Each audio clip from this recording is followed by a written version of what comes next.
Hi friends, ಎಲ್ರಿಗೂ ನಮಸ್ಕಾರ. Welcome back to my YouTube channel. ಎಲ್ಲರೂ ಹೇಗಿದ್ದೀರಾ? ಎಲ್ಲರೂ ಚೆನ್ನಾಗಿದ್ದೀರಾ ಅಂತಲೇ ಅಂದ್ಕೊಳ್ತೀನಿ. ಇವತ್ತು ನಾನು ನಿಮ್ಮ ಜೊತೆ ಯಾವ ರೆಸಿಪಿನ ಶೇರ್ ಮಾಡ್ತಾ ಇದ್ದೀನಿ ಅಂದರೆ, ಸಿಂಪಲ್ಲಾಗಿ ಬಾಯಿಗೆ ತುಂಬ ರುಚಿಯಾಗಿರುವಂತಹ ಆಲೂಗೆಡ್ಡೆ ಸಾಗು ಮಾಡಿದ್ದೀನಿ.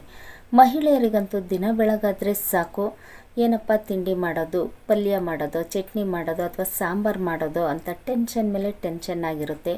ಅಂಥ ಟೈಮಲ್ಲಿ ಈ ಥರ ಸಾಗು ಮಾಡಿ ನೋಡಿ, ತುಂಬಾ ರುಚಿಯಾಗಿರುತ್ತೆ.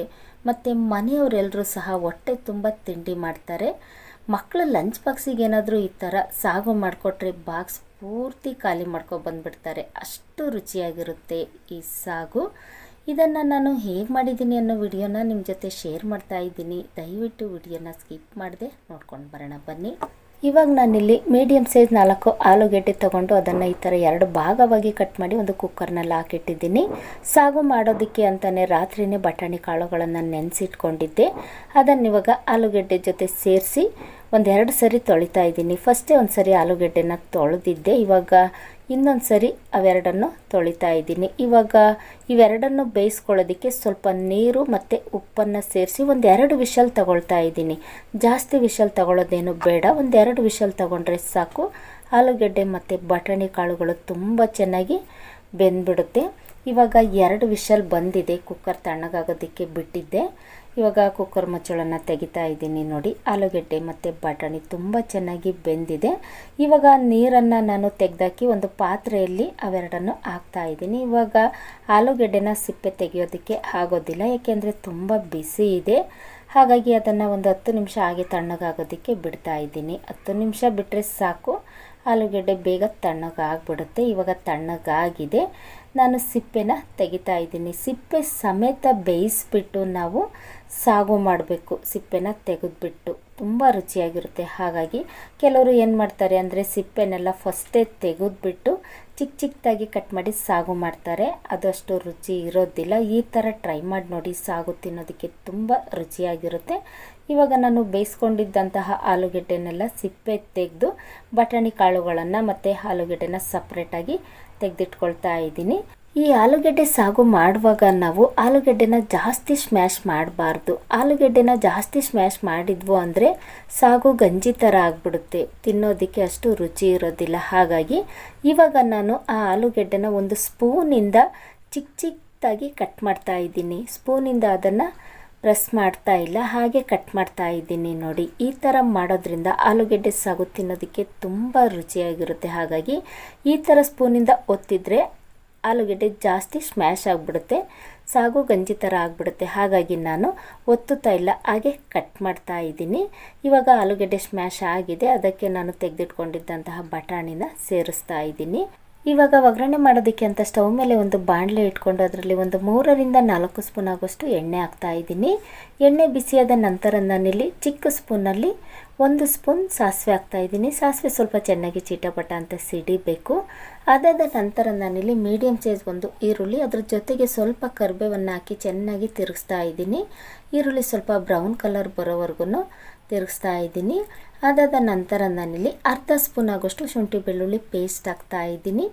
ಈ ಸಾಗು ಮಾಡುವಾಗ ನಾವು ಶುಂಠಿ ಬೆಳ್ಳುಳ್ಳಿ ಪೇಸ್ಟನ್ನು ಹಾಕಿ ಸಾಗು ಮಾಡೋದ್ರಿಂದ ಸಾಗು ರುಚಿ ತುಂಬ ಚೆನ್ನಾಗಿರುತ್ತೆ. ಹಾಗಾಗಿ ಅದಾದ ನಂತರ ನಾನಿಲ್ಲಿ ಮೀಡಿಯಮ್ ಸೈಜ್ 2 ಟೊಮೊಟೊ, ಅದ್ರ ಜೊತೆಗೆ ಸ್ವಲ್ಪ ಕೊತ್ತಂಬರಿ, 1 ಸ್ಪೂನು ಅಚ್ಚ ಖಾರದ ಪುಡಿ ಹಾಕ್ತಾ ಇದ್ದೀನಿ. ನಿಮಗೆ ಜಾಸ್ತಿ ಖಾರ ಬೇಕು ಅಂದರೆ ನೀವು ಇನ್ನೂ 1/2 ಸ್ಪೂನು ಅಥವಾ 1 ಸ್ಪೂನ್ ಖಾರದ ಪುಡಿನ ಜಾಸ್ತಿ ಹಾಕ್ಕೊಳ್ಳಿ. ಅದಾದ ನಂತರ ನಾನಿಲ್ಲಿ 1/2 ಸ್ಪೂನ್ ಅರಿಶಿಣದ ಪುಡಿ, ರುಚಿಗೆ ತಕ್ಕಷ್ಟು ಉಪ್ಪು ಹಾಕ್ತಾ ಇದ್ದೀನಿ. ಉಪ್ಪನ್ನು ನಾನು ಜಾಸ್ತಿ ಹಾಕ್ತಾ ಇಲ್ಲ, ಯಾಕೆಂದರೆ ಆಲೂಗೆಡ್ಡೆನ ಬೇಯಿಸುವಾಗ ಸ್ವಲ್ಪ ಉಪ್ಪನ್ನು ಹಾಕಿದ್ದೀನಿ. ಹಾಗಾಗಿ ಇವಾಗ ಒಗ್ಗರಣೆಗೆ ಸ್ವಲ್ಪ ಉಪ್ಪು ಹಾಕಿ ಅದನ್ನು ಚೆನ್ನಾಗಿ ತಿರುಗಿಸ್ತಾ ಇದ್ದೀನಿ. 1-2-3 ಸುತ್ತು ಹಾಗೆ ತಿರುಗಿಸಿದ್ರೆ ಸಾಕು, ಟೊಮೊಟೊ ಬೇಗ ಸ್ಮ್ಯಾಶ್ ಆಗಿಬಿಡುತ್ತೆ.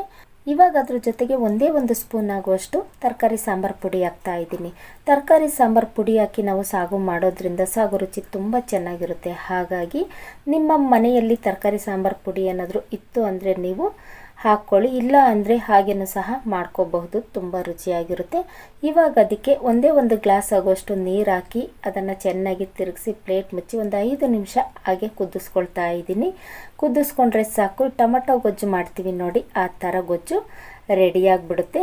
ಇವಾಗ ನಾನು ಸ್ಮ್ಯಾಶ್ ಮಾಡಿ ಇಟ್ಕೊಂಡಿದ್ನಲ್ಲ ಆಲೂಗೆಡ್ಡೆ, ಮತ್ತು ಬಟಾಣಿ ಅವೆರಡನ್ನು ಸೇರಿಸ್ತಾ ಇದ್ದೀನಿ. ಬಟಾಣಿನ ಸ್ಮ್ಯಾಶ್ ಮಾಡಿರಲಿಲ್ಲ. ಸ್ಮ್ಯಾಶ್ ಮಾಡಿರುವಂತಹ ಆಲೂಗೆಡ್ಡೆಗೆ ನಾನು ಕೊನೆಯಲ್ಲಿ ಬಟಾಣಿನ ಸೇರಿಸಿದ್ದೆ. ಅವೆರಡನ್ನು ಹಾಕಿ ಇವಾಗ ಅದ್ರ ಜೊತೆಗೆ ಒಂದು 2 ಗ್ಲಾಸ್ ಆಗುವಷ್ಟು ನೀರು ಹಾಕ್ತಾ ಇದ್ದೀನಿ. ನೀರು ಹಾಕಿ ಅದನ್ನು ಚೆನ್ನಾಗಿ ತಿರುಗಿಸ್ತಾ ಇದ್ದೀನಿ.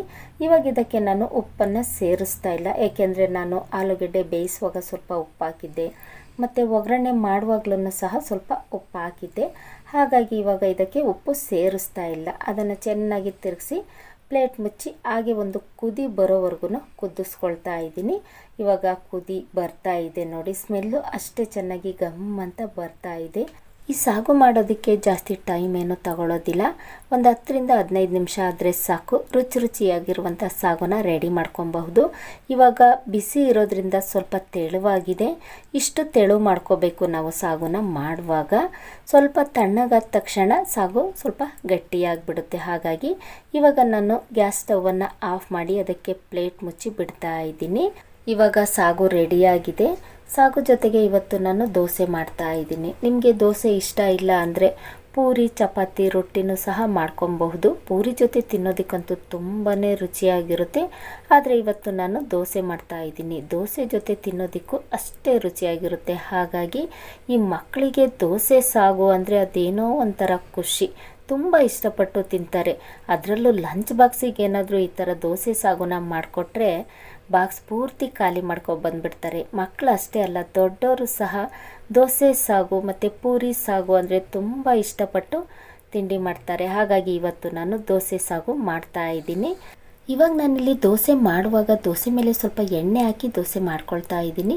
ನಿಮಗೇನಾದರೂ ತುಪ್ಪ ತುಂಬ ಇಷ್ಟ ಅಂದರೆ ನೀವು ದೋಸೆ ಮಾಡುವಾಗ ದೋಸೆ ಮೇಲೆ ಸ್ವಲ್ಪ ತುಪ್ಪ ಹಾಕಿ ದೋಸೆ ಮಾಡ್ಕೊಳ್ಳಿ. ಏಕೆಂದರೆ ತುಪ್ಪ ಹಾಕಿರುವಂತಹ ದೋಸೆ ತಿನ್ನೋದಕ್ಕೆ ತುಂಬ ರುಚಿಯಾಗಿರುತ್ತೆ. ಹಾಗಾಗಿ ಇವಾಗ ನಾನು 2 ದೋಸೆ ಅದ್ರ ಜೊತೆಗೆ ಸ್ವಲ್ಪ ಆಲೂಗೆಡ್ಡೆ ಸಾಗು ಹಾಕ್ಕೊಂಡು ತಿಂಡಿ ಮಾಡ್ತಾ ಇದ್ದೀನಿ. ಆಲೂಗೆಡ್ಡೆ ಸಾಗು ದೋಸೆ ತಿನ್ನೋದಕ್ಕಂತೂ ತುಂಬಾ ರುಚಿಯಾಗಿದೆ. ಈ ಥರ ತಿಂಡಿ ಮಾಡಿಕೊಟ್ರೆ ಮನೆಯವರೆಲ್ಲರೂ ಸಹ ಹೊಟ್ಟೆ ತುಂಬ ಖುಷಿಯಿಂದ ತಿಂಡಿ ಮಾಡಿಬಿಡ್ತಾರೆ. ಅಷ್ಟು ರುಚಿಯಾಗಿರುತ್ತೆ ಈ ಆಲೂಗೆಡ್ಡೆ ಸಾಗು. ನೋಡಿದ್ರಲ್ಲ ಫ್ರೆಂಡ್ಸ್, ನಾನು ಸಾಗುನ ಹೇಗೆ ಮಾಡಿದ್ದೀನಿ ಅಂತ. ನೀವು ನಿಮ್ಮ ಮನೆಯಲ್ಲಿ ಈ ಥರ ಸಾಗುನ ಒಂದು ಸರಿ ಟ್ರೈ ಮಾಡಿ ನೋಡಿ, ಖಂಡಿತ ನಿಮಗೆ ಇಷ್ಟ ಆಗುತ್ತೆ. ಯಾರೆಲ್ಲ ಹೊಸದಾಗಿ ನನ್ನ ಚಾನಲ್ನ ನೋಡ್ತಾ ಇದ್ದೀರಾ ದಯವಿಟ್ಟು ಸಬ್ಸ್ಕ್ರೈಬ್ ಮಾಡಿಕೊಂಡು ವಿಡಿಯೋ ನೋಡಿ. ಸಿಂಪಲ್ಲಾಗಿ ಮಾಡಿರುವಂಥ ಈ ಆಲೂಗೆಡ್ಡೆ ಸಾಗು ನಿಮಗೆ ಇಷ್ಟ ಆಗಿದ್ದರೆ ಒಂದೇ ಒಂದು ಲೈಕ್ ಮಾಡಿ, ಶೇರ್ ಮಾಡಿ, ಸಬ್ಸ್ಕ್ರೈಬ್ ಮಾಡ್ಕೊಂಡು ವಿಡಿಯೋ ನೋಡೋದನ್ನು ಮರಿಬೇಡಿ. Thank you.